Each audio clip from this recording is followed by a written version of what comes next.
So hello everyone, myself Arshia Kadri. I'm dietitian and nutritionist working with Spina Bifida Foundation India as an executive. So first of all, thank you all for joining us for today's webinar. I welcome you all on behalf of Spina Bifida Foundation India and the International Federation for Spina Bifida and Hydrocephalus. Just a few instructions before we get started. So we'll be running a live question answer session during and at the end of the webinar. So it's on the right hand side of your screen. So if you have any questions, just pop them in there. And please mention your name and association where you are from. Probably you can also mention your country as well.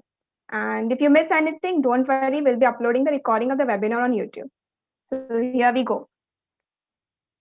Today we are presenting a global event, A Life in the World of Spina Bifida and Hydrocephalus, Reflection and Memories, brought to you by the Spina Bifida Foundation India and the International Federation for Hydrocephalus. This event is supported by Meyer Vitabiotics.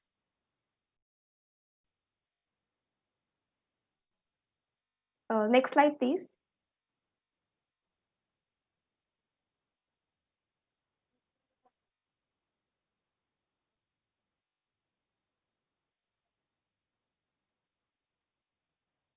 Yeah, so just a little introduction about Spina Bifida Foundation before we get. So the Spina Bifida Foundation is a registered non-government entity working for treatment, care, support, and rehabilitation of children and individuals with Spina Bifida, formed by medical professionals and parents and families of individuals with Spina Bifida in India. So far, we have established chapters in at least 15 states of India for the betterment of life of individuals with Spina Bifida, and planning to launch state chapters in few more states. And we are reaching out to more and more Spina Bifida people and enlarging our connection in Asia and Southeast Asia. So we conduct CMEs, outreach programs for medical and paramedical communities to create awareness about different types of birth defects and neural tube defects and its management. Yeah.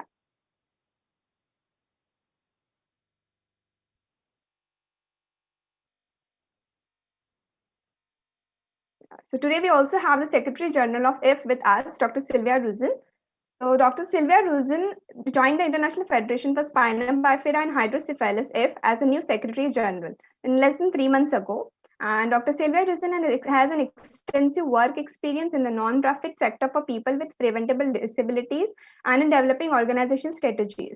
Together with IF's members, board members, and IF's secretariat, Dr. Sylvia Ruzin is dedicated to building positive futures for people with Spina Bifida and Hydrocephalus by primary prevention through improving maternal health literacy, raising awareness, research, community building, and human rights education. So now I request Dr. Sylvia to share a few introductory remarks on F and to Inver. So I welcome you, Dr. Sylvia, over to you. Thank you so much for your kind introduction, Arshia. So, as Secretary General of the International Federation for Spina Bifida and Hydrocephalus, I also give a warm welcome to each one of you present in this meeting room. It's so good to see all of you have actually found your way to enter this digital platform and this digital room from all over the world. And I believe we actually had more than 1,000 registries of people from different countries and different continents even. Next slide, please. As an international federation, our highest value is the promotion and protection of human rights of people with Spina Bifida and Hydrocephalus. Of course, we can all make a difference wherever we are at this place of the world, but it's about making change happen together. And we are therefore grateful to host this webinar in collaboration with the Spina Bifida Foundation India, and featuring two special guests. It's a story of two passionate people who set an example of how they got inspired to make it their life's work to fight for the rights of people with Spina Bifida and Hydrocephalus. And it's moreover a story of a true collaboration between an international federation and a national federation in India, but also a friendship of two passionate people. It's a story about empowerment, which may serve as an inspiration to also strengthen your work in your communities, wherever you are. But without further ado, because it's not about me, it's about the introduction of two important people today. It's my pleasure to introduce to you Dr. Santosh Karmarkar, who has an outstanding track record in the field of Spina Bifida as Senior Consultant Pediatric Surgeon. Next slide, please. And Dr. Santosh Karmarkar was also inspired by Pierre Mertens' work, which enabled him, together with colleagues and parents, to establish the Spina Bifida. And between 2013-2016, he was also a board member of our international federation. And due to this collaboration, we were successful in organizing the first international conference of IF, but also the 28th for Spina Bifida in Asia, in New Delhi in 2018.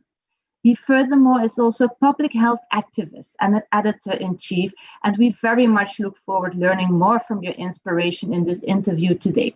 So Dr. Santosh Karmarkar, the floor is yours.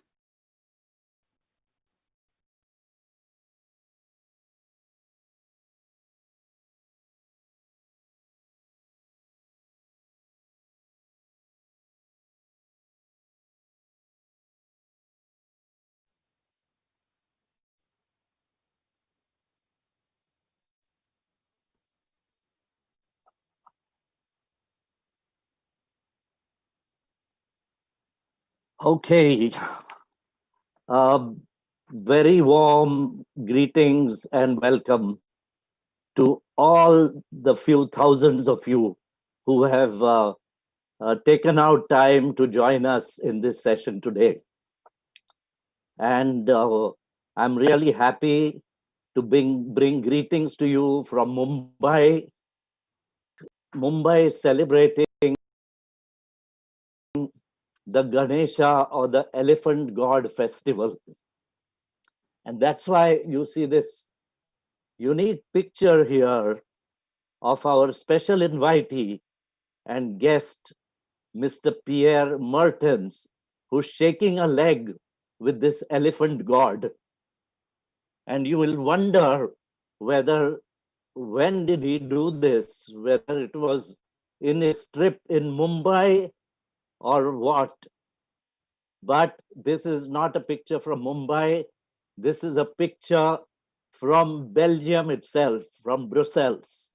And I thought it would be nice to start this interview with Mr. Pierre Mertens, with the auspicious note of the elephant god. In India, before you start something new and start something important, you remember this elephant god. And so here we are. And firstly, at the outset, my good friend,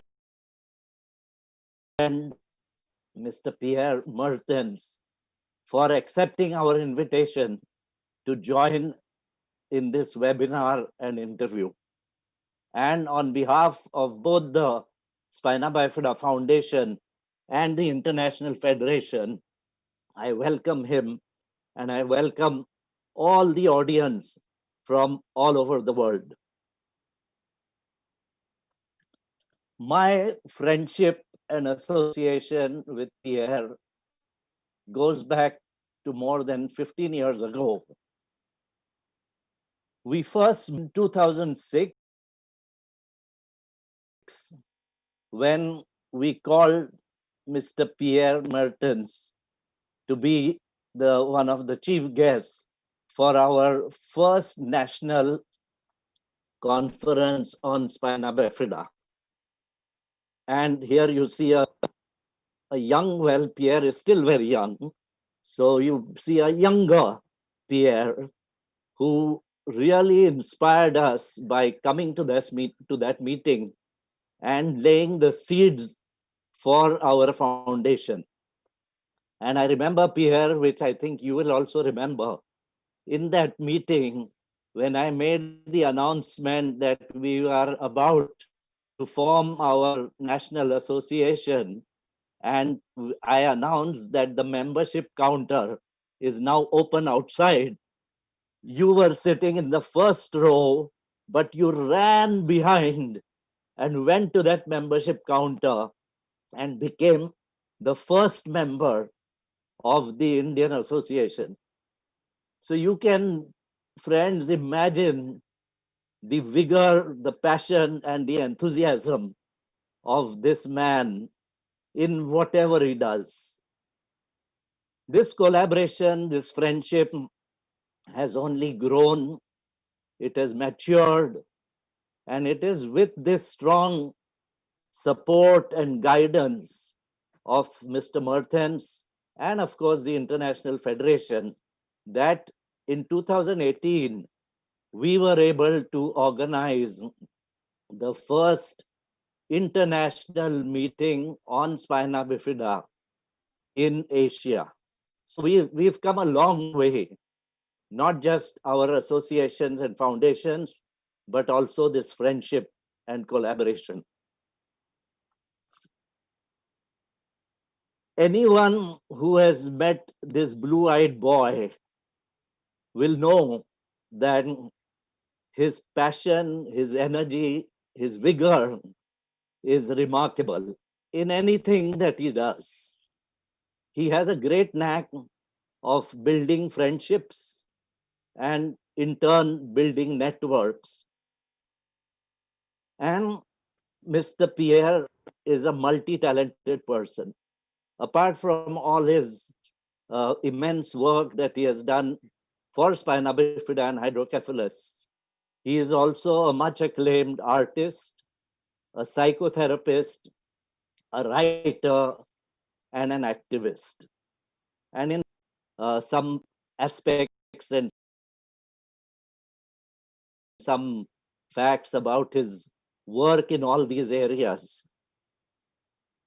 Also, behind those blue eyes is also a very naughty and mischievous person. As all of you who have met him know, that he will suddenly pull a prank in his naughty and mischievous and friendly way. Pierre's association with Spina Bifida, as some of you may know, began with the birth of his daughter. He went on, we will discuss that as we go along, but he went on to form the Belgian Association of Spina Bifida. Then he was the president of the International Federation from 1995 to 2013. And it was a remarkable period of growth for the IF during those years. He practiced as a psychotherapist. He has been a European ambassador for the environment, has been a board member of the European Disability Forum.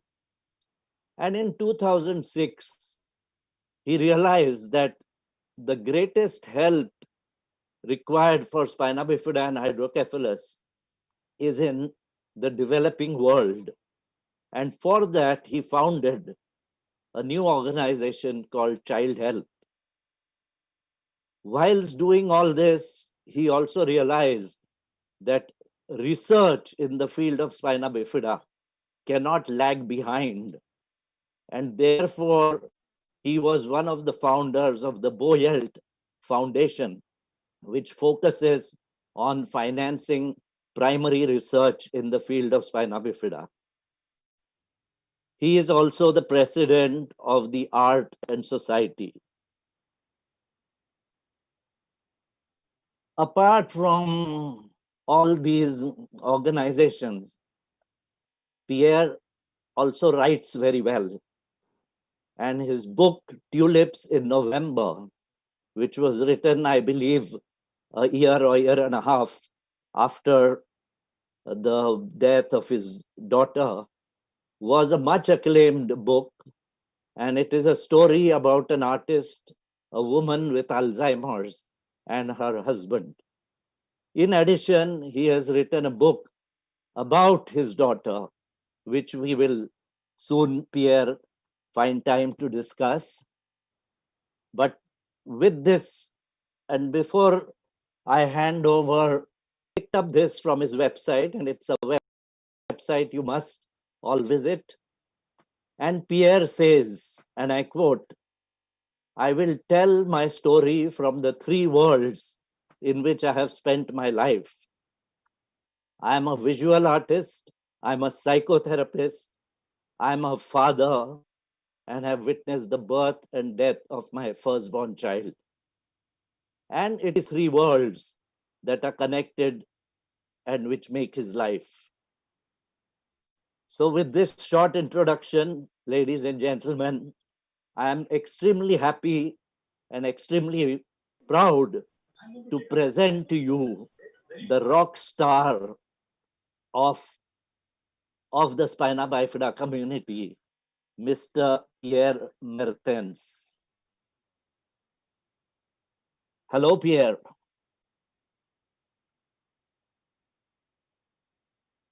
Hello, can we have Pierre's mic unmuted? So, Pierre, I'm going to first start this chat by asking you. Sorry. Hello. So I just want to thank for this beautiful introduction. I feel humbled and very honored to be here with you and with you all. I wish you a wonderful morning, afternoon, evening, maybe some night, a good night. Thank you. And so I'm very looking forward to this talk. Great. So, Pierre, the whole world currently is in the grips of the COVID pandemic.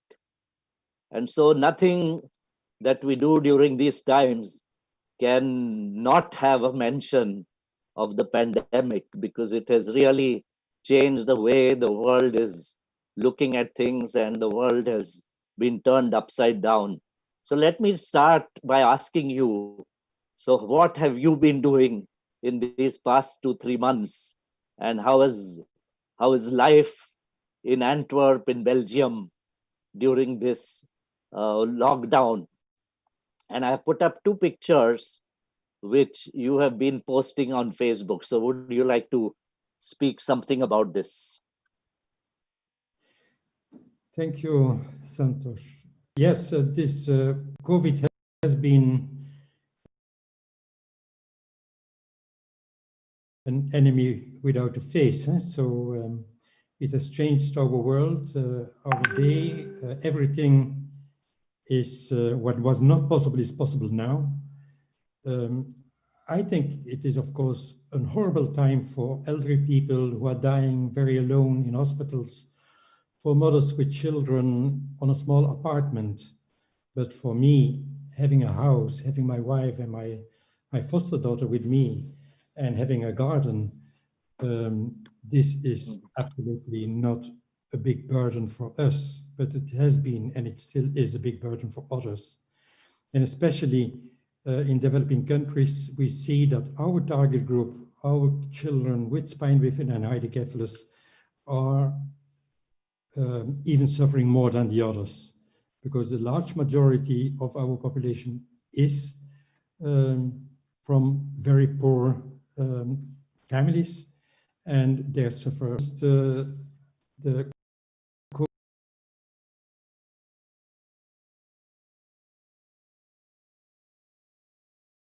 COVID period has been a period which I could paint, I could write.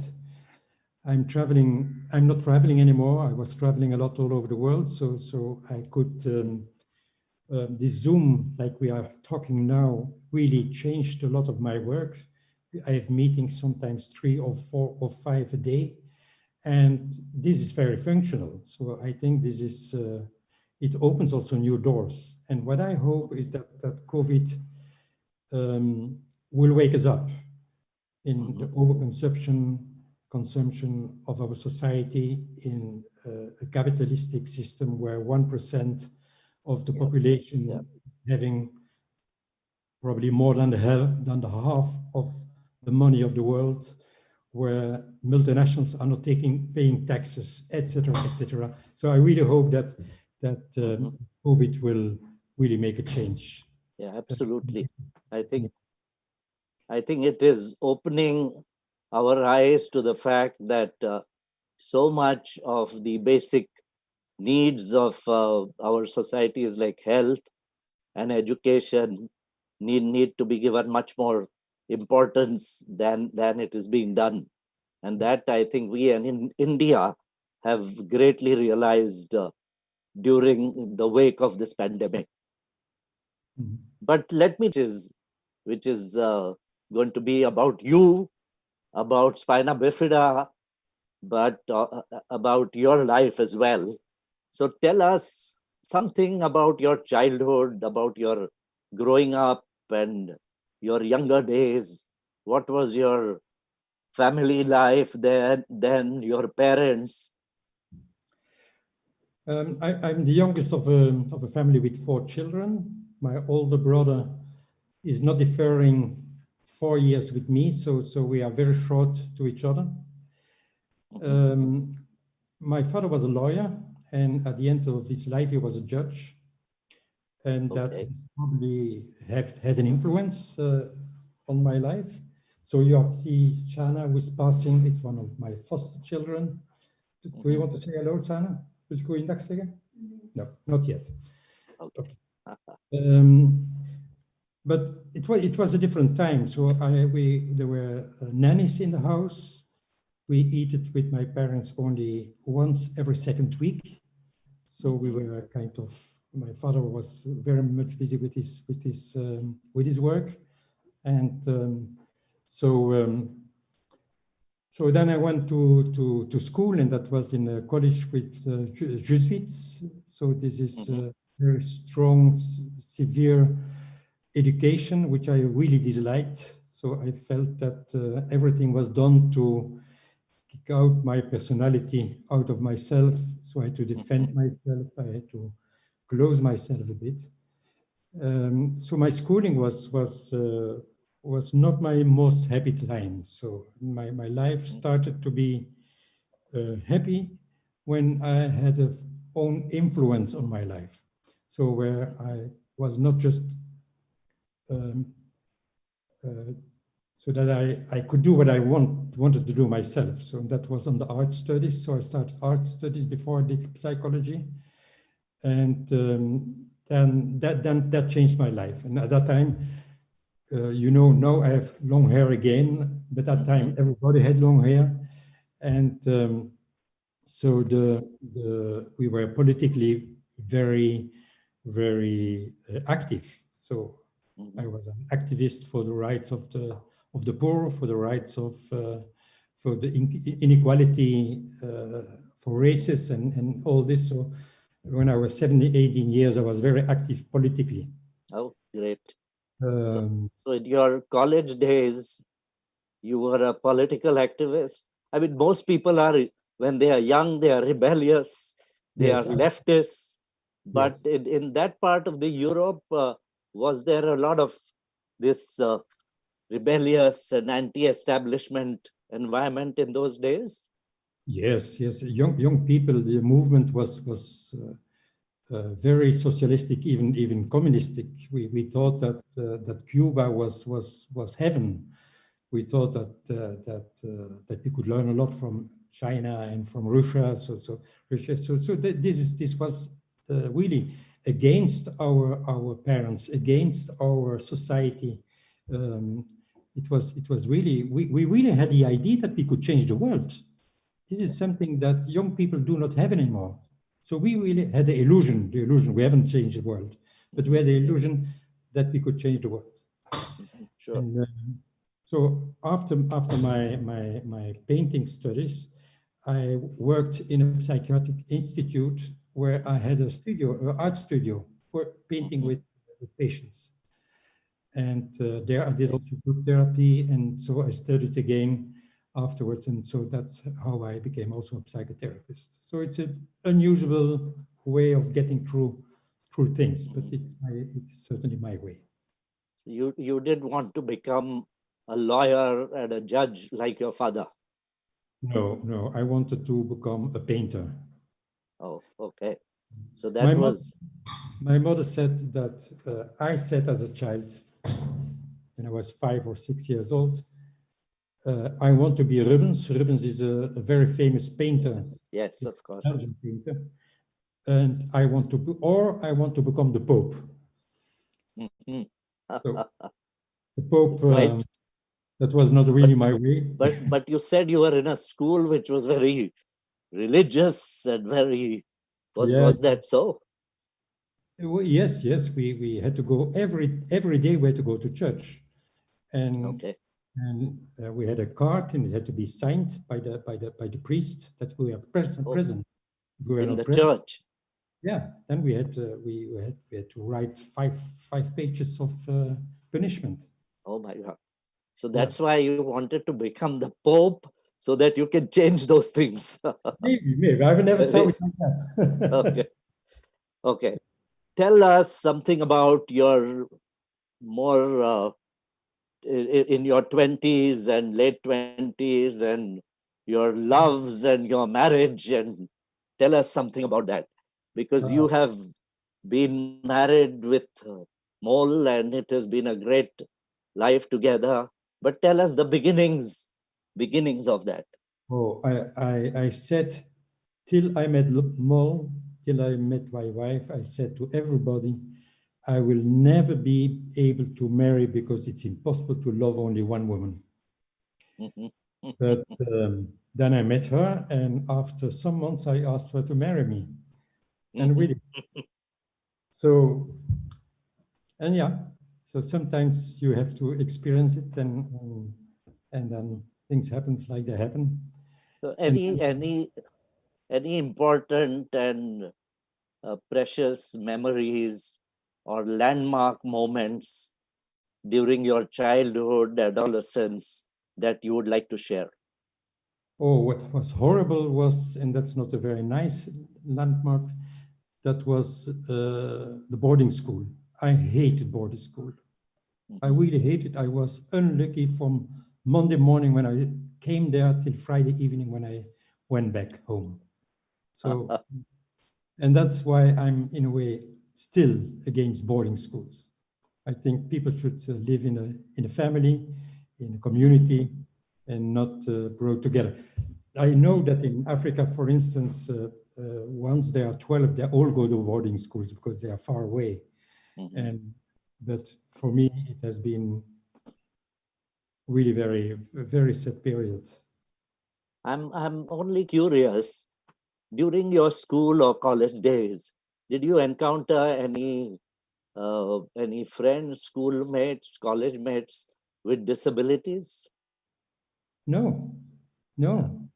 There was one boy, but he was not in my class when I was in the 5th year of the first school, and that child was in a wheelchair. But I had no contact with him. But one in a very big school of hundreds of children is nothing. Yeah, No, that I was guess so. I mean, it probably must have been more difficult for children to go to school and college with disabilities in those days. well, we have in Europe we have these very special schools. So special schools where all disabled people are together. And I'm very much against that as well. As an activist, I really fight it against these special schools. I always said you have to stop normal schools. You just stop all normal schools and you make special schools for everybody. Yeah, absolutely. So that's how it should. Yes, even in India and maybe in other parts of the world today, children with spina bifida are put into these so-called special schools. And unfortunately, we have seen that those children lag behind.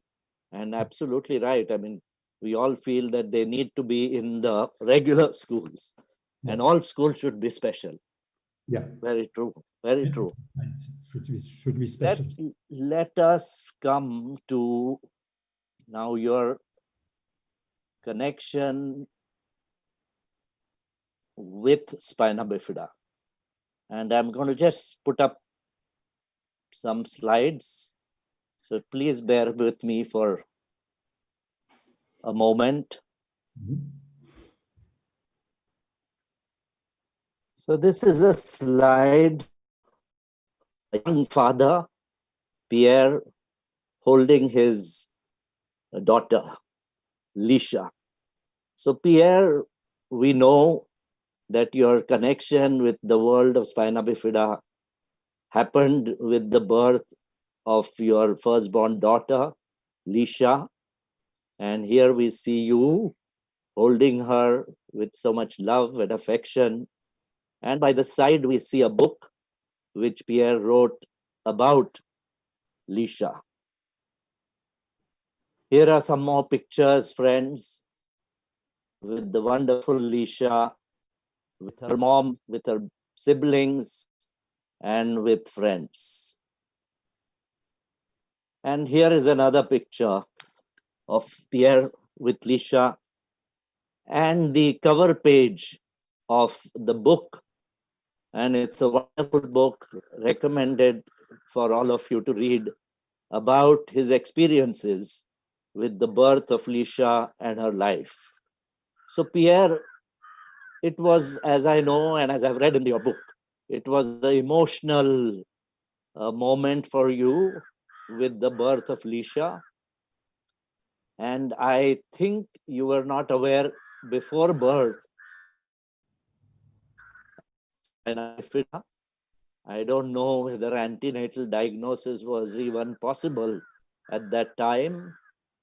So tell us about this whole, your life with Lisha, with her birth, with your encounter in the hospital with the doctors, and then give us a little account of how that part of your life went on, and how she inspired you, and what were the interactions, and what were the memorable moments. So take us through because that is how you got connected with this world of Spina Bifida. Yes, you're right. We didn't know in advance that there was something wrong. But during delivery, we saw that, or the gynecologist saw that there was a problem. So it became a cesarean. And Mol was asleep when I got the news that my daughter will not be surviving. So the first news we got was she will not live tomorrow. She will die tonight. So that was a very traumatic moment, especially because the anesthesiologist put some extra drugs to Mol, so that she was completely druggy. She was completely out of the world. So I had to tell her that we got a girl, but that the girl will not survive, that she will probably not survive the night. And then she said, what happened? What happened? And then she went away again. So I had to repeat it all the time, over and over again. And it took us 3 months to get to know that there was a possible surgery, because she survived the first night, then the first week, the first month, and the pediatrician still was singing the same song. She's not viable. The oldest person with spina bifida that I have known lived till 9 months and not older. If you operate her, you do it because you are selfish. You are not doing it for your daughter. So, and that's what I learned from that first 3 months, is that my wife never believed the doctors. She believed in her daughter, and she believed, and she was fighting for her. And I'm still thankful for that, because I followed in all these very difficult decisions you have as a young parent. I followed the fight of my wife, who really, as a mother, mothers are fighting like wolves or like lions for their children. And that's what I see all over the world, how mothers can fight and are not giving up. So after a month, she found an article on spina bifida, and we went with the article to the doctor and showed, oh, this is the diagnosis. He said, no, this is not the case. This is not the case. So he was just lying. He was just lying because he didn't believe in the quality of life of our daughter. Mm-hmm. And then after 3 months in Belgium, she was in the premature division. Then we were kicked out, so we had to go home. And so we took her home to die at home. We had a wonderful children's room installed. We had everything. So why not letting her die in our arms? with us. And then we went to another doctor just to know, because we didn't know what to do. Can she lie on her back? Can she not lie on her back? Just these practical things. And then this doctor said, why is she not operated? And then we told her a story. And 2 days later, she was operated. So she got the surgery she needed with a lot of complications she probably would not have had if she was operated in time and if we got the right information. And this is exactly what still happens probably with 70 to 80% of the population worldwide with spina bifida. Absolutely, absolutely. It's still the reality. People are not getting the right information. And that's why I'm an activist. That's why I paint these things, because I want to cry it out and say, this is about nearly 1 million people with spina bifida and or hydrocephalus a year, new cases, and nobody takes care about it. It is a world health problem. If you see what money that goes to polio, how COVID now, which is less deaths probably than what we have in spina bifida, what COVID is stopping the world. And for our children, the world is just continue. So this is what wakes me up every morning to fight for it. And absolutely, I mean, I completely agree. The first doctor who sees a child, a newborn, I mean, in his mind, there is still so much negativity, so much pessimism about this condition that, and the common thing which is told to hundreds and thousands of families who have got a child with a spina bifida and who's born with spina bifida is, let nature take its own course. I mean, this is so ridiculous, because then, as you said, even in India now, children are taken home and the parents, and we are getting phone calls from all over India every week, about 2 or 3, that this is my child, this is the picture, this is the big lesion at the back. Our doctors are not doing anything, but we want to do something. Please tell us. So I think that's unfortunately, the story in many parts of the world. So I fully imagine that feeling that one goes through. So, well, so tell. No, but it's still going on, and that is making me angry and sad. Yeah. And now, because of prenatal diagnosis, you know, what was very strong was that Alicia was fighting. My daughter was fighting when she was 1 month old. Yeah. She even got a fever with an infection, and she survived it without medication because they were not giving medication. Yeah. But she was cute. She had a normal nose, a normal ear. She had a mouth. She was cute. She was beautiful. Correct. And that was so different from the horror story that the doctor told us. And then now this doctor will tell this about the child in the womb of the mother, where there is no lesion, that with a fine, with a nice nose and ears. So it becomes really a horrible story, and only the horror story that is not corrected by anything. True. So this is really, and I think what's happening now, it is a systematic elimination in Europe. I think it's less in America, but in Europe, it is a systematic elimination of disabled children during pregnancy. I have ethical questions by this. Yeah, absolutely. And that's not because I'm the Pope. I don't want to become the Pope, and it's not a religion thing for me. Yeah. With the Pope thing, I lost much of my faith, so I'm more lost. I don't know, but just from an ethical point of view, right, systematically eliminating this population, especially when there's primary prevention possible. Well, I have ethical problems. I think the next generation will blame us for it. Yeah, true. So that brings us, since we are discussing this, I mean, the very important and, as you said, the ethical question of euthanasia. And I feel equally shocked as you are, because now we have seen so many of these kids and growing up so well, becoming wonderful adults and becoming productive and living absolutely productive and good lives, Yeah. that whether, this is a right thing to do. And so what are your views on euthanasia? And we know of the Groningen Protocol, and we've heard and read about selective treatment for children with spina bifida.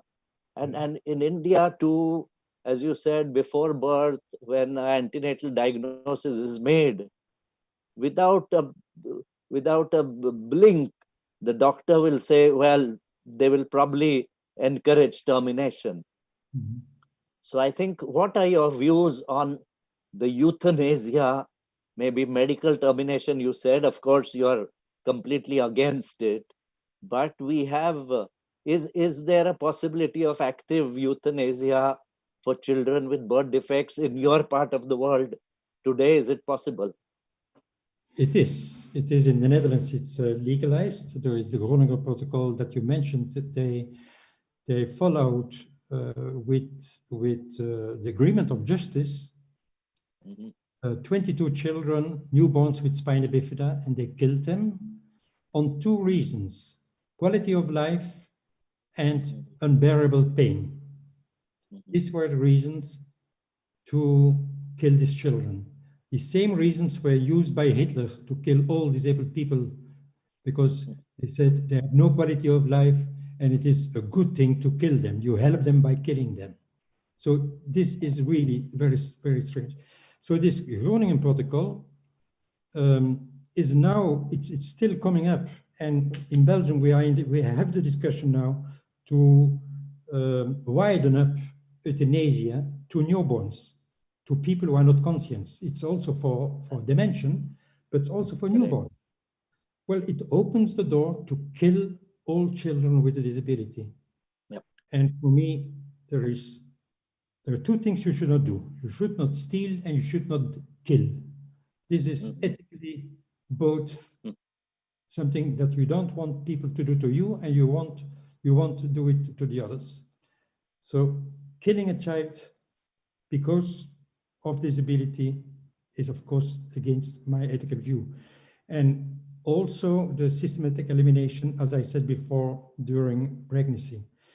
I want to say that I'm not judging any parent who did it or is doing it. You know, I'm not sure if when my wife Mol was pregnant of Liesje, and I got information that parents get now often, maybe we would have done also an abortion. You can't imagine how information is coming to the individual. So I'm not judging the individual, not at all. And I'm very liberal. Yep. I'm against euthanasia, but I'm not against the euthanasia pill. It means if you have the right to terminate your life, in my opinion. But for me, this is not this is not a medical act.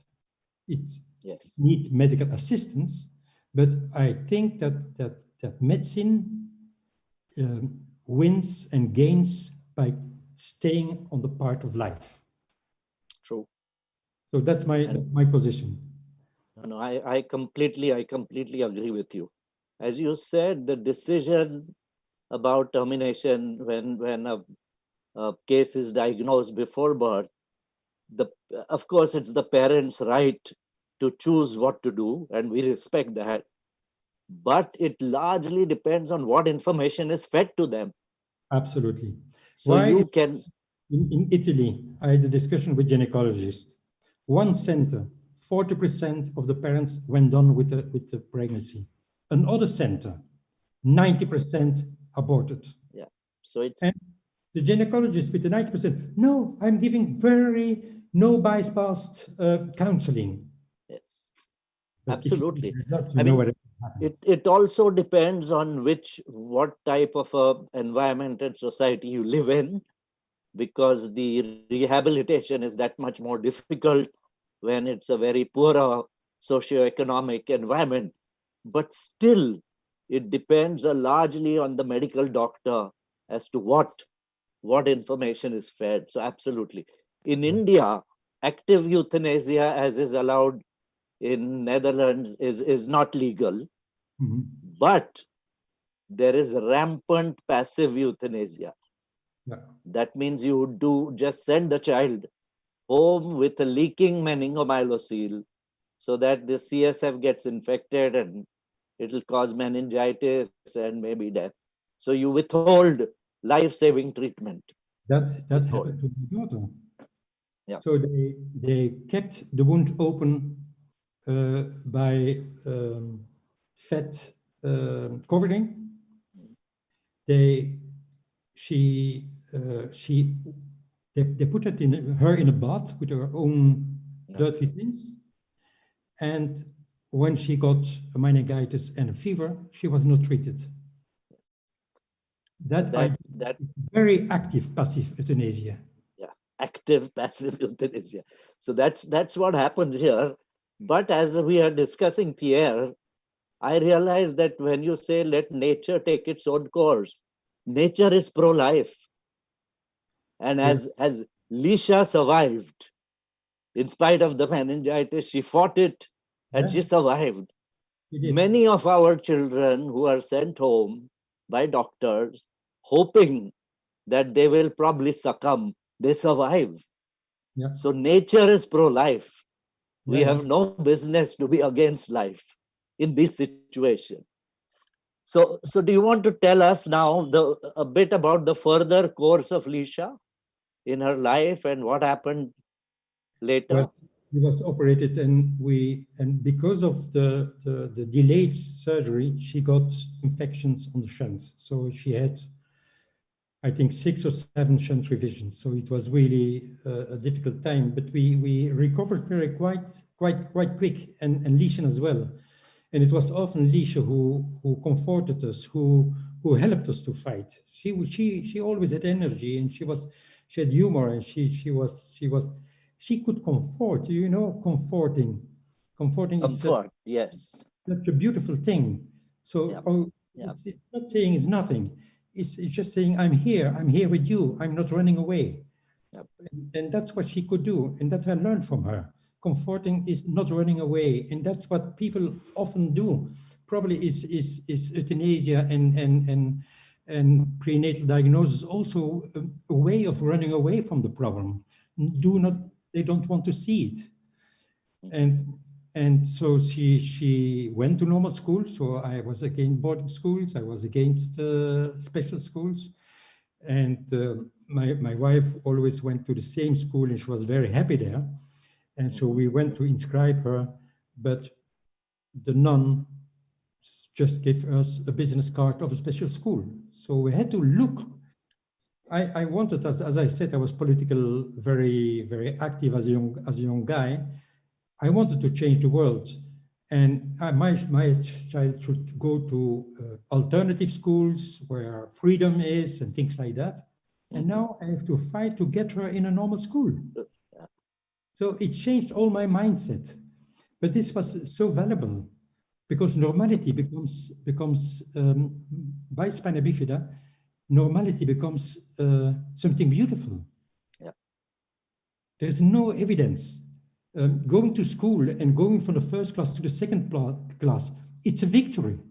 For another child, it's nothing. Yeah. Doing our first. Absolutely. So a lot of parents in India do struggle to get their children into normal school.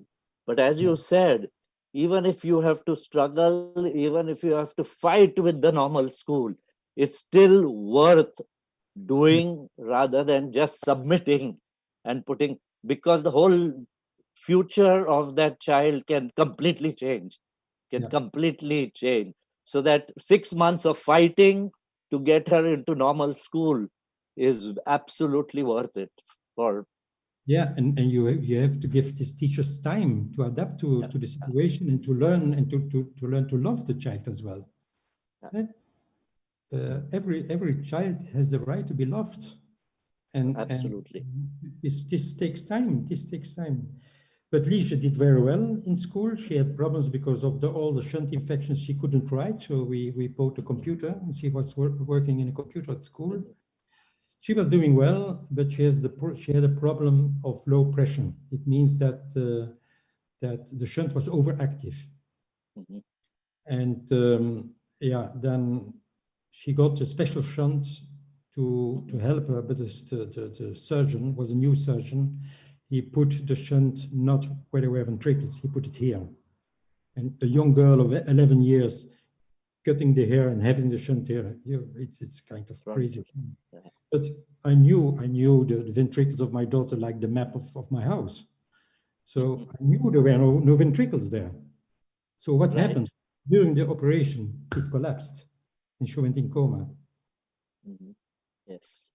And then you are in the middle of a hospital, and it is like a big factory, and you have to make this factory to work for you, and that's not simple. I remember very, very well put, I must say. A big hospital is absolutely like a factory, and you have to make it work for yourself. I remember, very well said. The doctor, he was an assistant, a young guy. He said, she has problems. She never complained after surgery, but she was vomiting and she was saying that she had pain. So there was something wrong. So I said it immediately.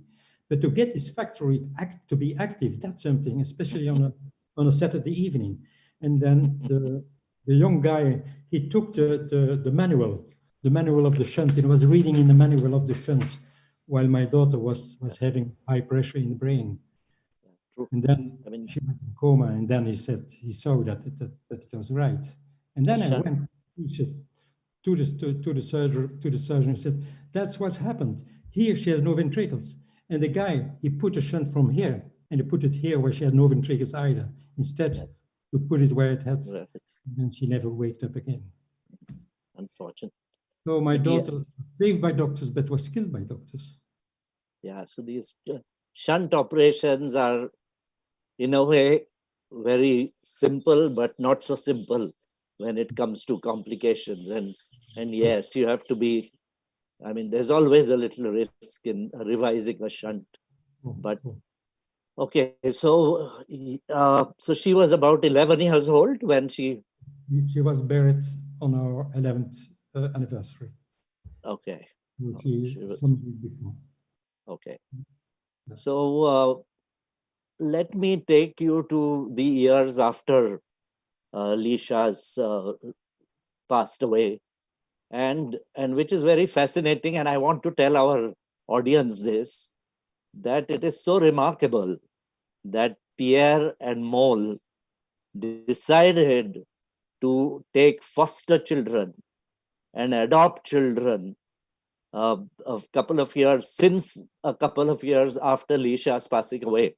And I know that you had a Moroccan boy, was he for as a first foster child, and then you have had several. So tell us about this, how you thought of doing this, what was the motivation? Because of the complications with the delivery of Liesje, and then Leen, and then Maarten, so we have 3 children from our own. My wife couldn't get children anymore, but she still was longing for children. And Liv was still alive when we took a young girl of 2 years, Roxanne. She's now a mother now. And she stayed with us till her adulthood. And then she died. And then in the beginning, that was a very tough year, because we were very good in being anxious about the complications with Liesje or fighting for her. It strengthened our relations. So it made us very strong together. But losing Liesje was horrible, because when I was sad, my wife was angry. When I was angry, my wife was sad. So in the beginning, we couldn't even find each other in this morning. And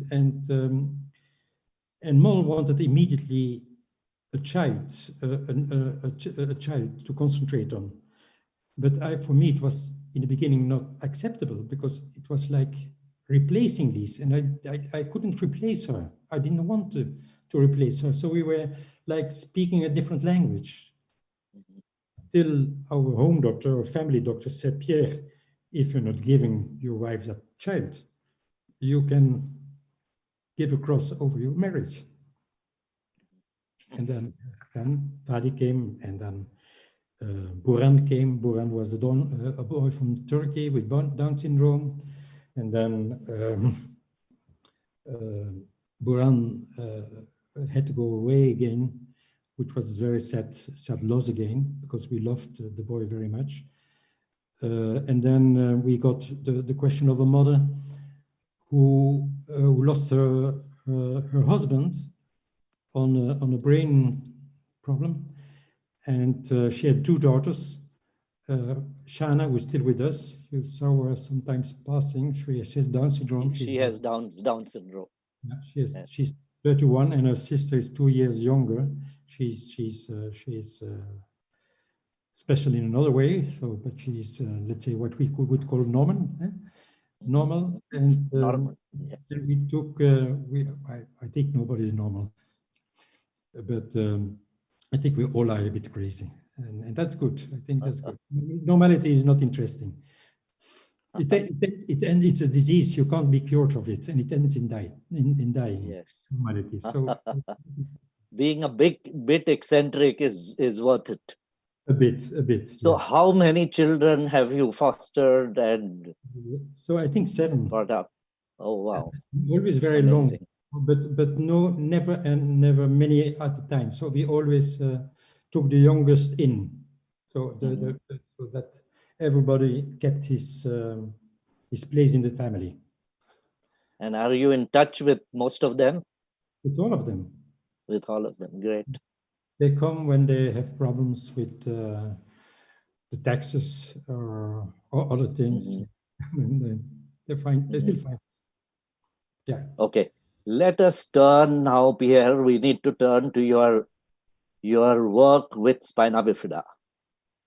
And I'm now going to share a few slides which will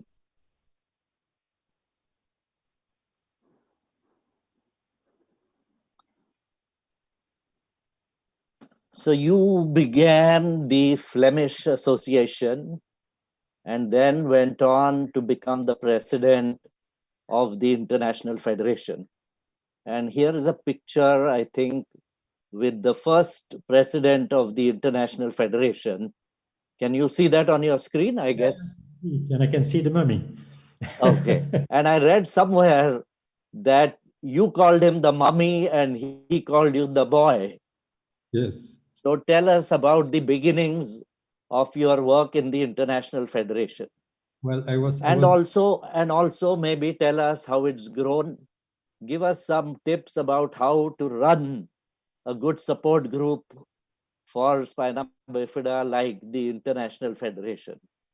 And then maybe let me just show you a few more slides. Then also tell us about your work largely began in Africa when you went from being focused in Europe, you went to Africa. And here are some pictures about your work and the things you did in Africa. So tell us how you started in Europe, then went on to do the work that you did, fantastic work in Africa, Latin America, and then of course, Asia. And I would like you to highlight at the end of that, your interaction with the Chinese as far as the Spina Bifida work. So please, yes. Yeah, the first slide you showed was Björn Rundström and myself. Björn was a teacher, biology, and he had a child, he still has a child with Spina Bifida who is now in the 60s. So this is these are the avant-gardes of getting old with Spina Bifida. So this is, and Björn, he became one of my best friends. So we worked for many years together. He was from Sweden? He was from Sweden, yes. So first IF started in Stockholm, then it went to London, then it went to Geneva, then it went to Brussels. So we moved We moved around, and yeah, Bjorn really has. He started it. Without Bjorn, there would not have been if. And when I took over in 2015, I was already, I think, 8 years in the board of IF. So I was very long already engaged and working very closely to him. So what certainly boosted IF and the work of IF is internet, is the start of internet. For example, Bjorn had a magazine, he made a magazine and he sent it around on 250 addresses. It was very costly. So one of the first things I did was to take that budget and start a website with a newsletter. So internet has really helped a lot for us as a minority to create this network. So what helped as well is indeed working with people who are involved. So we all are parents, and being parents, you know what you're speaking about. It's not about something theoretical. I've seen very, very few conflicts within this Spina Bifida world. There are everywhere where there are people, there are beautiful things, and there are conflicts, but mostly it works very well. In all projects we started in Africa, we supported parents to come together, to have a self-supporting self-help group. And these self-help groups are so strong because when they go to a politician or to management of a hospital, it has much more influence than I would go, or another person would go, or a doctor would go, because politicians will say the doctor is coming for his little shop, for his business. Correct. It's not, but if you come, and I always ask parents when you go to politicians, take your child with you. It makes a huge difference. You see that people wake up, that people will not forget. Yes. So political action and awareness is very important in the work we are doing. Mm-hmm. And press is important, very, very important. The things I achieved in my own country, in Belgium, was because I wrote a very angry article in the press. And then things are moving, then politicians are following. Mm-hmm. But it has been, most of all, a work of many people, like you, like other people from their countries, and big friendship. We made a lot of fun in these organizations. Laughing is important. It's even, I like laughing a lot. Laughing and crying, I like it both. I think it's emotion. It's good. It's good. Yeah, absolutely.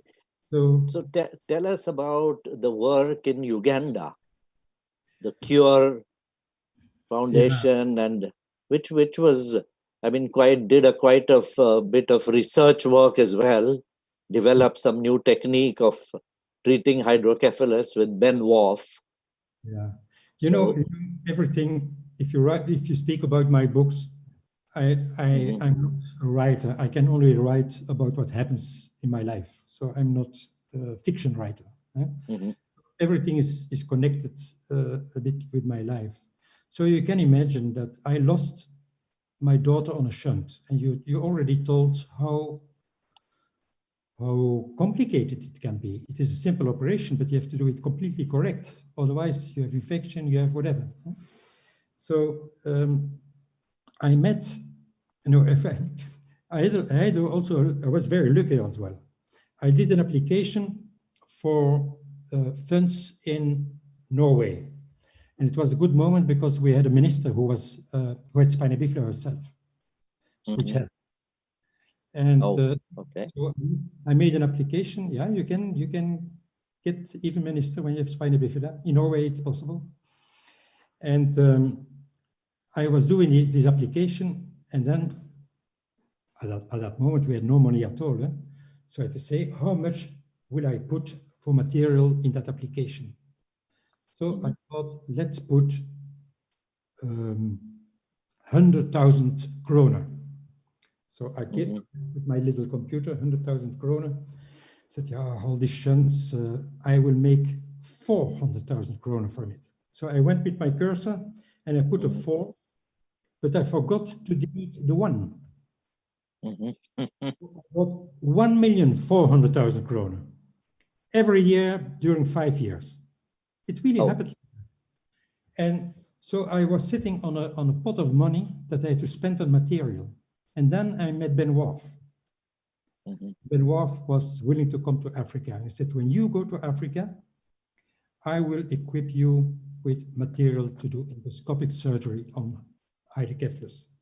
Because I heard from a neurosurgeon, a Belgian neurosurgeon who was working in Nottingham, that you can avoid a shunt by doing an endoscopic surgery. And of course, I was very motivated because my child died on a shunt. But Ben Wolf is a very scientific person. He said, but I never did it. I never did it. Yes, but I will equip you. And I equipped him with that Norwegian money. And he started to do, in this African context in Uganda, he started to do endoscopic surgery on the children. And now he's a professor in Harvard, world famous. And now in Uganda, in that hospital, they have trained already surgeons, more than 30 surgeons from many, many countries in ETV. Then, and I have any merits on this, all the merits are for Ben Wolf. He combined the endoscopic surgery by it is opening the floor of the third ventricle. I don't have to explain this to you, but I explain it for the audience. Yes. Just going with the camera into the brain and opening the floor of this third ventricle. And then he saw that, I think for Spina Bifida, he had a result of 42% or 47%, which was huge. So I was very happy with it. But he combined it with a very old surgery, the cauterization of the plexus. The plexus is the tissue that produces the water. And now you can avoid in 70% of Spina Bifidas the shunt, which is in the African context really a wonderful thing. But he has the same results now in America. Yes. He's doing it now also in America with the same results. So I'm very proud that with my computer mistake, let's say, we are changing part of the medical practice. Yeah, absolutely. I mean, I know Ben Wolf, and I know that he has really, changed a lot of thinking about managing shunts. When he published his papers from Africa, from Uganda, there was a bit of skepticism initially because this is coming from some unknown center and place. But then, as you said, today Ben Wolf is a professor in Harvard. And so all the theories and all his research is now widely accepted all over the world. So it was to a large extent because of you and because of and that the third ventriculostomy, which is a big scientific advancement in the management of hydrocephalus, has stood the test of time and stood the test of challenge, scientific scrutiny. And thanks to Ben Wolf and you. So that was something, I think, one of the notable features of your work in Africa. Tell us. Yeah, and worldwide, so it has an influence on the policy also in Europe and America, which is really, really wonderful. Yeah, I mean, there's still a need to reach ETV, endoscopic third ventriculostomy, in many other parts of the world. Even in India, it's not practiced as much as it could be, but it will spread. It will spread. It's already in the period Ben Wolf was developing it, and he did sometimes 900 ETVs a year. Yeah, in the university hospital, they did 4 a year. Yeah, you can imagine that the practice of a surgeon doing it 4 times a year, of doing it five times a day, is incredible. So I think that center in Uganda is probably a place where most neurosurgeons should go and visit and spend some time to learn this technique. I mean, of course, when he was there, but he's trained others. More and more, and I'm very happy about this because the Cure Hospital is, of course, an American hospital in a way. So it's not very African.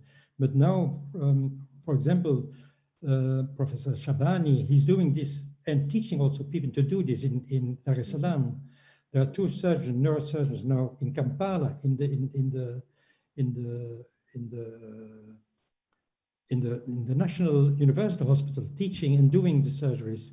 In Marara, in Dr. Kashinga in Zambia, in Lusaka. So it is spreading. It's spreading around. So the knowledge is not only anymore in Uganda. So that's yeah. So I think that's a wonderful development. Absolutely. Tell us your Chinese experience of trying to reach out and connecting with the Chinese, because in these days of COVID, we need to talk about Chinese connections. Yeah, well, it is a story. The benefits and the merits are not me. It was a young guy, a photographer, an adult with spina bifida from Chengdu, who contacted me by internet and said, we have a group of young people all connected by computer and by internet. Can you not help us? And this is a new development because of the computer and because of internet, people can connect also in there. And also people, these are adults with spina bifida who often did not have any surgery. So the head stabilized, the back closed, and these are good cases. You know, these are the survivors from 50 years ago. Right. Those who the back graduated. We have a child in Tanzania. She's now 21. She's a wonderful young girl. She never got surgery, not a shunt, not a back closer. Yes. And she's a walking person. She's now doing her own business. So there is a very big population, maybe 10%. Well, 10% of 350,000 a year, when we take only spina bifida, 10% is a huge group. Yep. Who are isolated because they're smelling and they're incontinent. Yes. So they probably have a safe bladder, otherwise they should have died by the kidneys. Correct. They probably have a safe bladder, but these children could be helped, or these young people of these adults could be helped by a continence management program, by catheterization and by bowel washout. And this is something you could do in India as well. If you would call all people, all adults with spina bifida, you will find a lot, and these are absolute good ambassadors because they're good. Once they can go out and not smelling anymore, they're dry, they can work, they can be part of the society. They will change the image of people of this with this disability. Sure. They contact me, so I decided to go there. And I went You went there. to Beijing? No, I went first to Chengdu to see this guy. Okay. And then I had a friend who worked for me. One of the things I started was FOS, with his platform, Handicap and Disability in Belgium. And the person who worked for me worked afterwards in China, and he was the director of Handicap International in China. Okay. And he helped me he said, yes, if you want to enter China, there are two ways. Or you go on the dissident way, like Weiwei, the artist, you know him, or you go through the party. So I decided to go to the party. And to go to the party, you know, there's only one political party, but they are not only doing wrong things, they're doing very good things as well. Do you know there is a disability organization of the disabled in China? Okay. Pierre is the name. And do you know who is in the board of the disability organization? No. All the ministers of all ministries. And that makes sense because disability is about education, it's about transport, it's about economy, it's about health, about everything. So the idea is not bad. And the chairperson was a disabled person, so I met him. And through going to that way, in 1 year, we had an MOU with the Chinese. And the Chinese could also attend our conferences, and the way was open. And Handicap International, who was already 10 years active, doing a lot of activities, still had no MOU with the Chinese. So sometimes you have to be humble and to say, this is of a country. And I think we think too much that we are right and the others are wrong. I don't say they are right in everything. Nobody's right in everything. But you have to be humble. And when I enter your house, I will ask, shall I keep my shoes or not? I will adapt to your rules. So that's what I'm doing also when I'm going in Africa. I'm humble. I try to be as invisible as possible. And I let the parents talk for themselves. Yes. I mean, remarkable. I know the way you have made friends in Kenya and Tanzania, and they really, I think, welcome your visits there. And I've seen the same happening whenever you have come to this part of the world, to India as well. So yes, I mean, mixing with the cultures in various parts of the world is very, very important to do work globally. So tell me, Pierre, what do you think are the areas on which an association like IF or Child Health should focus, say, in the next 4 or 5 years? What are the things they should be doing? I think we should be like Amnesty International and like Greenpeace. We have to voice the concern, and we should not be too diplomatic. We have the right to talk, and nobody is listening. We have to cry. So not to cry, crying. I mean to scream, to say it very loudly. Correct. And but then be open. Go to politicians. Go to members of parliament. They need us. We give them a task to fight for. There are so many in the parliament not doing nothing, but having no goal to go for. And what I learned from Belgium, but I've seen it in other countries, you better go to members of parliament than to go to ministers. Because when you go to a minister, his budget is already fixed. If you want to change something, you have to change it through the members of parliament. They remain much longer. In Belgium, they change from ministry to ministers. One day they're doing finance, and the other day they're doing justice, then they do. So they change from portefeuille, we call it, like I change from coat. So they will not change. So the movement and the change, the political change is more in the parliament, in the European Parliament, in the Indian Parliament, in the Belgian Parliament. And so that I learned, and that works. That works. It takes time, but it works. And then make fun. Make sure that coming together is also fun. I often say to parents,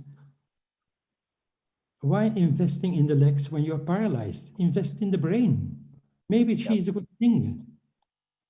You see some parents and physiotherapists really focusing on a few steps. Give them a wheelchair and let them sing and dance and whatever. Absolutely. I mean, we see that too. I mean, I see that regularly. They just want in some way the child to stand, and if that child just manages to be vertical for 10 minutes, 5 minutes, they are, but that's so excruciating for the child. So excruciating. And once the child can decide himself or herself, they throw everything away and they put him in the wheelchair. Yeah, absolutely true. Another thing, and I don't know how this is in India, you can tell me this. Healthcare, we are with Spina Bifida lifelong depending on healthcare. So if there's not good healthcare, we will not survive, or we will survive in bad conditions. And I have seen wonderful doctors, really heroes, beautiful people, human, good scientific people, but I've seen also crap, to be honest. And fortunately, parents have a good nose for the doctors. they know it very quick, if it's crap or if it's a good one. Yep. We changed for doctor because he was not running away before our last question. Yeah. Yeah. Sure, absolutely. Because- What do you think? I mean, since you're talking about healthcare, I mean, do you feel that a completely universalized social healthcare system where equal good quality healthcare is available to all the citizens of a country is the right system? We have it. You have it in Belgium, it's there in UK, it's in Scandinavia, many parts of the world, but Yeah, but it's not there in so many other places. Not at all. Not Is at all. that And the rule in the world is when you're poor, everything is very costly. Yeah. Do you know in Kinshasa, where people are surviving with 10 or 20 euros a month, there's a neurosurgeon who is asking 2,000 euro to put a shunt. 2,000 euro. my God. This Yeah. is I can't find words for it. Yeah, true. But we have to make. I always say healthcare is for me like an ice cream. Mhm. It should be close to the people. For an ice cream, I will not travel 200 kilometers. Correct. It should be from good quality. When it's not good, I will not eat it. And then it should be affordable. When the ice cream costs $200, I will not eat it. I will not buy it. Correct. And this metaphor of an ice cream is very important. So, and we all have to work on it. I'm fighting a lot against neurosurgeons, and you can give you my idea is if neurosurgeons for shunt, we lose in many African countries 70% of our children because the neurosurgeon is asking a scan. To put Asking? a scan, a CT scan. Okay. Yes. The scan costs between 100 and 200, sometimes 300 euro. The parents do not have it. So the child is not getting surgery. I know for many surgeons, they say, I don't need a scan to put a shunt. Absolutely. So every step in care, and especially in developing countries, in the global south, every step in care, we lose children. So we should do less, but we should do it better. And in Belgium, another example. In Belgium, they get 4, they're fighting for 5 now, catheters. You draw them away every time. There's when you touch the body, it becomes kind of like fluid. So it's very, they are like Teslas or like Porsche catheters. They cost 4 euro each, 4 euro. In Africa, we work with 1 catheter for 1 month, and it costs us 20 euro cent. Absolutely. And we don't need to spend so much on these. And we don't have more infections. And from India, we are so thankful to Surgyware, the shunt Surgyware. We can offer it for 30, 40 euros. And remarkable. Was 700 euro. And also Benoit did a comparative study. He got from us 100 shunts from Surgyware. He had 100 Codmans. He did the count. Bill was Codman. The other was Surgyware. And there was no safe scientific. No difference between the two. No difference. Absolutely. I mean, it's not that you need to spend thousands of dollars for a shunt. And as you rightly said, we use the Surgyware. For decades, we have used it, and we are extremely happy with the result. So technology also is not always, I mean, the best option. If you are spending more money, does not mean it's the best. In the beginning, our African children or our Vietnamese children, it was also in Vietnam, are as good as your Europeans. We always use clinics, and then fortunately we could publish. Benoit again, not me, could publish his results of the comparative study between the Cotman, and now I could say, you use whatever you want, but I give this for free. Correct. And I can do. Let me take, we've been chatting now for almost, I think, what, 1.5 hours. Oh, sorry. Okay, so time has flown by. I hope our audience is still there and still listening to what we have to say. So we are not going to take too much time now, but let me take you to a couple of things. What do you feel about fetal surgery for meningomyelocele? How do you look at that? Because that's something which is new, and with the internet, everybody is aware about it. And I was visiting a center in Poland, in Katowice, last December, and I think the fetal surgeon from there, who does Europe's largest number of fetal surgeries, Agnieszka Pastuszka, if I'm pronouncing it rightly. Well, right. she is probably in the audience today. And so what is your thinking about fetal surgery for spina bifida? I mean, before you say something, I must tell the audience that it is now in America and many centers across the world a viable option offered to parents. So what do you have to say? I'm very happy about it because it gives parents hope. And I think hope is one of the most neglected things in medicine. When you kill the hope, you kill the child. When you kill the hope of the parents, you kill the child. And that's what's happening with prenatal diagnosis, and that's what's happening with the Groningen protocol. You are not giving perspective. Because of this surgery, you give hope again, and you say, we can do something to improve the situation. What you should tell as well is that it will not solve all problems.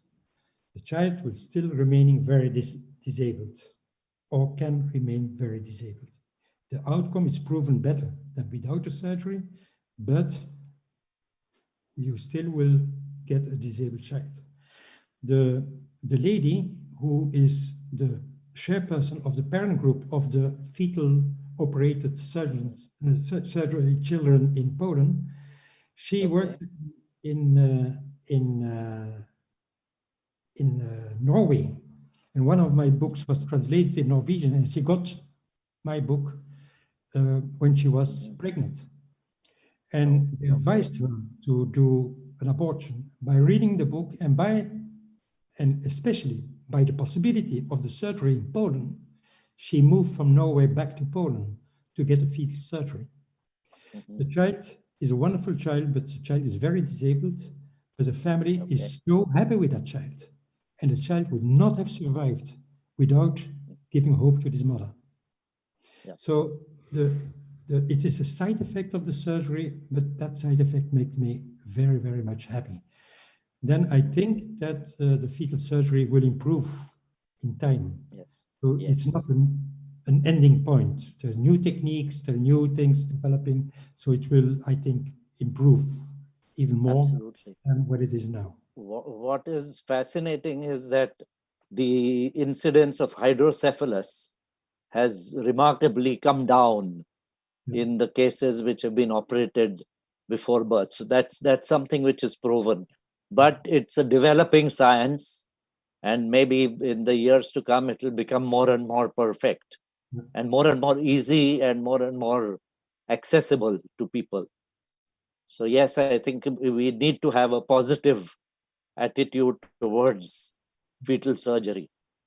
In Hamburg, there is now a surgeon starting the fetal surgery, and they start a spina bifida team as well, because they have to take care after surgery, of course.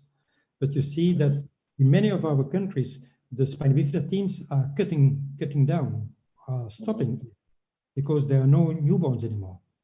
So it gives hope for the future. Absolutely. Well, Pierre, it has been very nice to talk to you about these various aspects. Time is always short, because we can keep on talking, and there are so many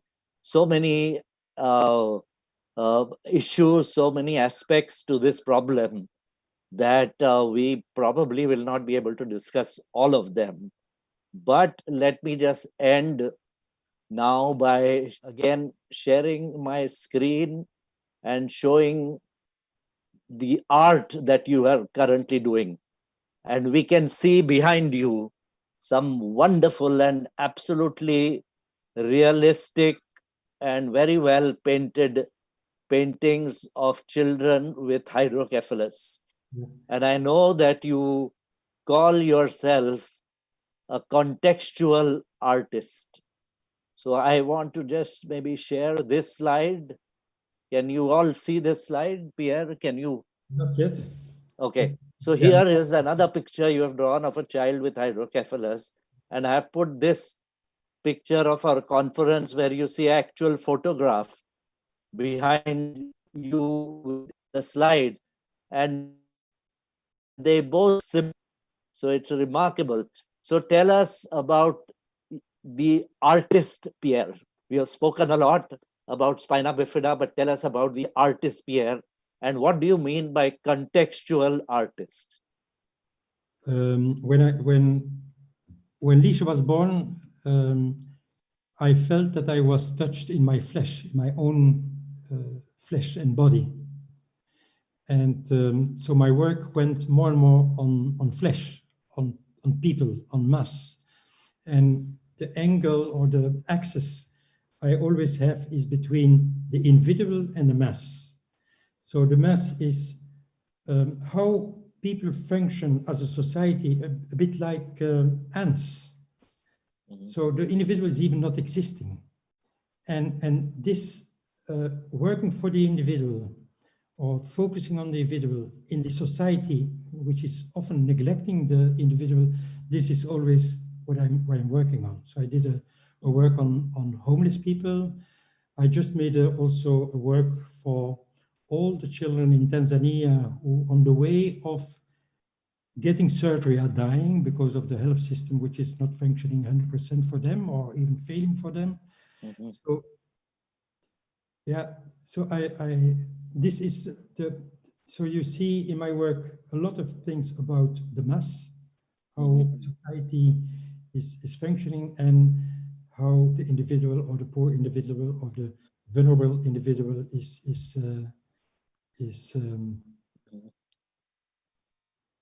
neglected, and I want to give attention to this. So that's how I do it. So that's Fantastic. So from the birth of my daughter, I was not doing this is studio work, but I very seldom do studio work. I often work in a courthouse or in a hospital or in Mm-hmm. an old people house or things like that where people live. And there Mm-hmm. I try to put my art, not in a gallery, not in a museum, but where people live in the society itself. But you've done some exhibitions as well of yeah, visual objects and some yes, artifacts and creating some murals. I paint every day Yeah. of Mm-hmm. the year, every day. So Pierre, tell us, how do you balance and how did you balance all this? Family life, working all over the world for if your painting, your psychotherapy career, how did you balance all this and foster children and so on and so forth? I mean, one child, and we say, oh, it's so difficult to bring up one child. And here you have fostered so many children and you do all this. It's incredible. Tell us your mantra for balancing all this. It's probably because I'm doing so many things and so different things that it is in balance. It's not measured by a balance, I can tell you, but I'm painting, I'm answering my emails, I'm cooking, I'm taking care of the children, and all goes a bit chaotic, but yeah, for me it works. Every morning I'm happy to be alive and to work. Fantastic. And working is very healthy. Yep, absolutely. But, so great. We didn't touch upon aspects of prevention because that is another huge area. And maybe we can do that on another day with one more webinar where we may have people from the prevention and fortification world also joining in. So we'll reserve that. I thought we could talk about that, but I think that will take a much more time. So we'll keep it for another day. Okay, that's very Let good. us end by your messages that you want to give to three parts of the Spina Bifida community: to parents and families, to individuals with Spina Bifida, and thirdly, to the professionals and healthcare workers, doctors and healthcare workers. What are the three messages you want to give to these three groups? To the individual and the parents, focus on the talents, on the abilities, and not on the disabilities. You will have much better results. Great. The second was to the organizations, or? To organizations, and thirdly to doctors and professionals. To organizations, I said it already, be the voice of the concern. Nobody will speak about or for you. You are the only one who can do it. So speak and voice the concern, and nothing about you without you. Don't let them speak for you. You have your own voice and use it. And for the doctors, and it's for the whole healthcare system, beginning at the end of the chain. You have the minister, you have the politicians, you have the structure, the healthcare system, the management, the doctors, the nurse. But at the end of the chain is the child. Begins there.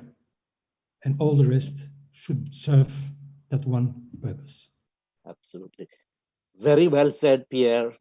Excellent messages. And it has been a delightful 1.5 hours of chatting with you. And you've really thrown some great insight into various aspects which Spina Bifida individuals and families think about, but they many times they're confused, they're in dilemma about what to do, what not to do. And I absolutely believe that you have sorted out some of these dilemmas and doubts that may exist in the minds of a large number of people who deal and who are involved with Spina Bifida. And that was absolutely fascinating. And it's remarkable to know the various things that you do and the various things by which you enrich not only your life, but you enrich the lives of your family, your society, and all of us who work with the children and individuals with Spina Bifida. So I really thank you, Santosh, and I think you are really one of these doctors who are not running away, and we are staying also when things are problematic. And I think we parents, we love doctors like you because they are not running away. They stay with us, and I really hope you can do this for many more years. Yeah. I look forward to our association, to our friendship, and maybe we can do something to change the Groningen protocol as far as Spina Bifida is concerned. Let's hope. So I'm going to ask now Vaishali from our foundation to talk to us and probably end this session. And before, let me just share the screen again so we have some slide.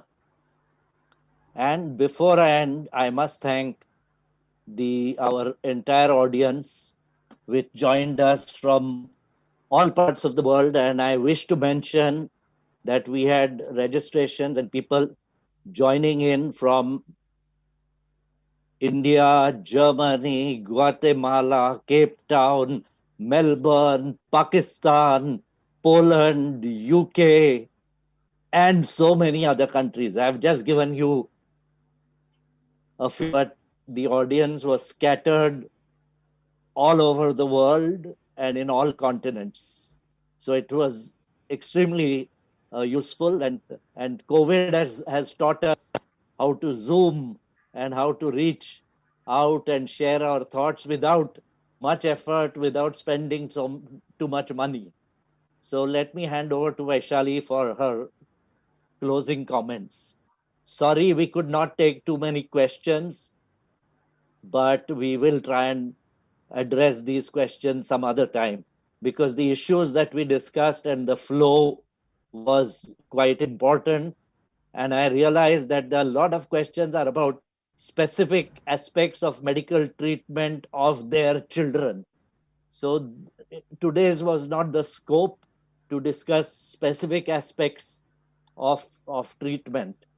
So we will keep aside questions for another time. Vaishali, please go ahead. Thank you so much, Mr. Pierre, Mertens, Dr. Santosh Karmarkar, and all participants for joining us today and making this webinar a successful one. I would like to thank the International Federation for Spina Bifida and Hydrocephalus for such a wonderful collaboration, and especially Meyer Vitabiotics, makers of Pregnacare, for the support. It was wonderful experience for us to have a flashback of Mr. Pierre's journey virtually. I hope I hope many would have benefited through it with us today, like I had done. Lack of knowledge about spina bifida is the challenge for parents and spina bifida individuals as well. We hope to have more and more such webinars to make people aware about these topics. And as Doctor said, we will have a webinar soon to address the medical issues. So, looking forward for more webinars and having an audience like this, as we had audience of 1,000 plus today. So thank you all for joining us today, and we are open for feedback and suggestions from all. It really means a lot for us. You can write us on sbfsecretary@gmail.com. For more details, you can visit our website www.spinabifidafoundation.org. Thank you once again for joining us today. And we need to thank our supporters, the Meyer Vitabiotics, who are always there to support us in all the activities that we do. So, yeah, sorry that slide did not come up, Vaishali. It came, but yeah, it came briefly, it did. Yeah. But yeah. So thank you, Pierre, once again. Thank you, all audience. And thank you, Vaishali. Thank you, everyone. Bye-bye. Have a good weekend. Pierre, bye-bye. Sylvia and everyone.